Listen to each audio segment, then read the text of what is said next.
Igitabo Kristo gukiranuka kwacu, paje 21.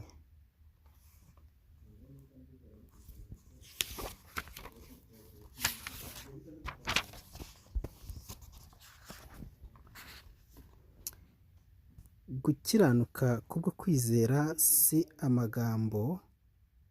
Abantu bashobora kugira ubumenyi kuri iyo nyigisho, nyamara ntibamenye gukiranuka kw'Imana, ahubwo bakishyiriraho gukiranuka kwabo bwite. Gukiranuka kubwo kwizera ni igikorwa, ni imibereho, ni ukwiyegurira. Gukiranuka kw'Imana